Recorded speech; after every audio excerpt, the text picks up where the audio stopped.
आज 2 ते 3 दिवस असं माननीय मुख्यमंत्री महोदय बोलले होते. त्याच्यामुळे आज दुसऱ्या दिवसाला सकाळपासून सुरुवात झालेली आहे. आज 12 वाजता तो संपेल.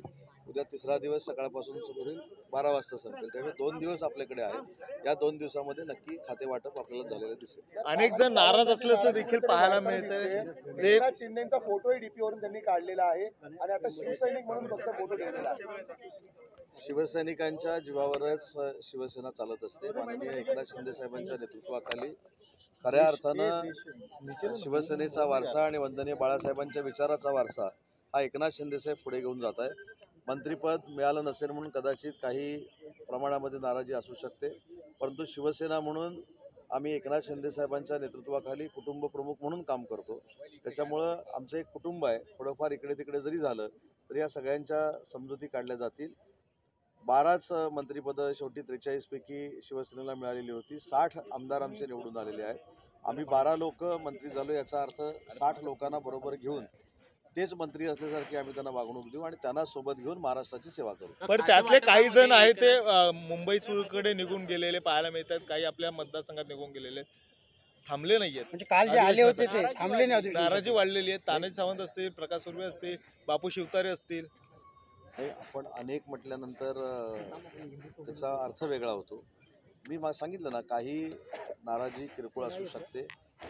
माझ्यावर देखील पहिल्या टर्मच्या वेळी, दुसऱ्या टर्मच्या वेळी अशी वेळ आलेली होती, परंतु नाराजी जरी असली ती तात्पुरती असते. काल पहिल्या 24 तासामध्ये हे प्रत्येकाला वाटू शकतं की मला मंत्रिपद का मिळालं नाही, परंतु काही गोष्टी नंतर रिअलाईज झाल्यानंतर माणूस शांत होतो, कामाला लागतो. त्याच्यामुळं भविष्यामध्ये ह्या सगळ्या मंडळींशी आम्ही झालेले जे मंत्री आहोत हे स्वतः आम्ही चर्चा करू. शिंदेसाहेबांच्या नेतृत्वाखाली आम्ही चर्चा करू. कारण एक महत्त्वाची गोष्ट, मी या 2.5 वर्षापेक्षा मागच्या 2.5 वर्षाचा थोडा उल्लेख करतो. त्या 2.5 वर्षामध्ये माझ्या मतदारसंघात सगळे मिळून मी 75 कोटी रुपये नेऊ शकलो होतो, परंतु या 2.5 वर्षामध्ये माझ्या स्वतःच्या मतदारसंघामध्ये किमान मी 1,500 ते 2,000 कोटीची कामं करू शकलो. म्हणूनच 5व्यांदा मी विधानसभेमध्ये आलो.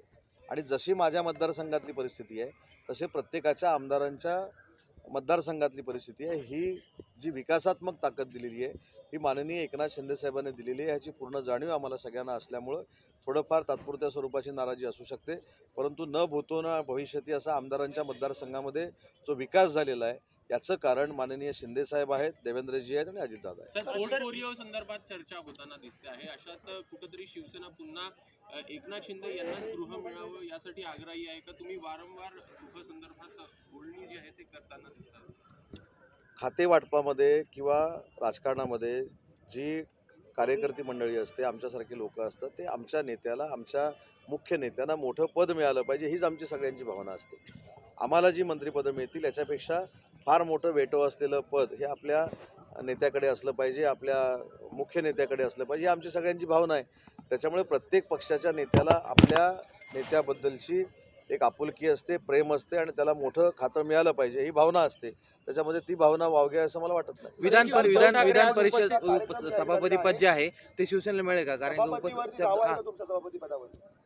मंत्रिमंडळाचं खातं वाटप असू दे, मंत्रिपदं कुठची घ्यायची असू देत, किंवा सभापती कोणाला करायचं आहे, उपसभापती कोणाला करायचं आहे, विधानसभेचं अध्यक्ष कोणाला करायचं आहे, पंचायत समितीचा सदस्य कोणाला करायचं आहे, हे सगळे अधिकार शिवसेनेच्या सगळ्या शिवसैनिकांनी माननीय एकनाथ शिंदे साहेबांना दिलेले आहेत. त्याच्यामुळे एकनाथ शिंदे साहेब या सगळ्या राजकीय परिस्थितीमध्ये, या सगळ्या राजकीय कारभारामध्ये जो काही निर्णय घेतील तो आम्हाला मान्य आहे, हे आम्ही ऑलरेडी सांगितलं. पण तुम्ही याआधी पण दावा केलेला होता ज्यावेळी मुख्यमंत्री स्वतः एकनाथ शिंदे होते.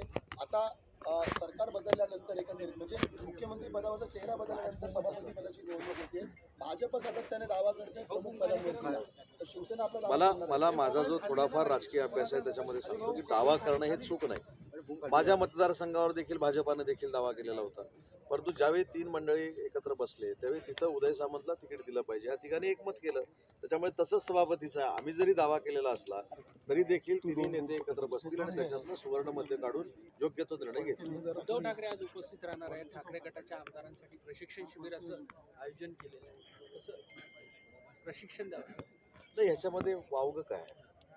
लोकशाहीच्या माध्यमातून शिवसेना उभाठा जर आपल्या नवीन शिवसेनेच्या आमदारांना, त्यांच्या शिवसेनेच्या आमदारांना प्रशिक्षण जर देणार असेल त्याच्यामध्ये मला असं काही वावगं आहे असं वाटत नाही. परंतु एक त्याच्यामध्ये निश्चित आहे की हे प्रशिक्षण देत असताना कदाचित आत्मचिंतन देखील होईल याची मला खात्री आहे. नाही पण आता तुमची आता 10 पादवी- वाजता बैठक आहे, विशेष करून कुठल्या याच्यावर बैठक? कुठल्या मुद्द्यावर चर्चा होईल? हां तुमच्या आमदारांच्या बैठक नाही, हे मला असं वाटतं की नागपूरच्या अधिवेशनामध्ये असेल किंवा मुंबईच्या अधिवेशनामध्ये असेल, आमदारांना एकत्र बोलवणं हे काही नाविन्यपूर्ण नाही आहे. त्याचा कुठेही राजकीय हेतू आपण आहे असं धरू नये. हे रुटीन आहे.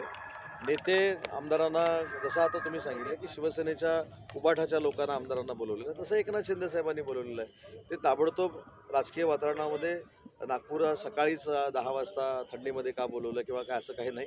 हे रुटीन आहे आणि ते रुटीन म्हणून सगळ्यांना बोलवलेलं आहे. याच्यामध्ये विधानसभेमध्ये कसं कामकाज करायचं, उपस्थिती चांगली असली पाहिजे, नवीन आमदार जे आहेत त्यांना विधिमंडळातलं कामकाज कसं असतं याच्याबद्दल साहेब मार्गदर्शन तुम्ही एवढं सांगत असताना नाराज आमदार असे म्हणतायत की आम्हाला आणखी कोणाचा संपर्क झालेला नाही. कोणाचं? नाराज आमदार सांगतायत ते काही गोष्टी ज्या असतात ते मला असं वाटतं की गोपनीय ठेवलेल्या चांगल्या असतात. मी काही लोकांना भेटलेलो आहे, पण मी ते नावं कोट केली तर ते काही योग्य ठरणार नाही. आणि ज्यांना मी भेटलेलो आहे त्यांना माझ्या अधिकारामध्ये मी काहीच सांगितलं नाही. परंतु आम्ही सगळे जे मंत्री आहोत हे तुम्हीच असल्यासारखं तुम्ही काम करावं. आपण कुटुंब म्हणून काम करतो आणि 60 जणांना सोबत घेऊन शिंदे साहेबांच्या नेतृत्वाखाली महाराष्ट्राच्या जनतेची सेवा करणं, महाराष्ट्राच्या विकासाला ताकद देणं ही आमची सगळ्यांची जबाबदारी आहे. त्याच्यामुळं साहेब कोणाला भेटले, मी कोणाला भेटलो हे जाहीरपणानं सांगायची काय आवश्यकता आहे असं मला वाटत नाही. धन्यवाद.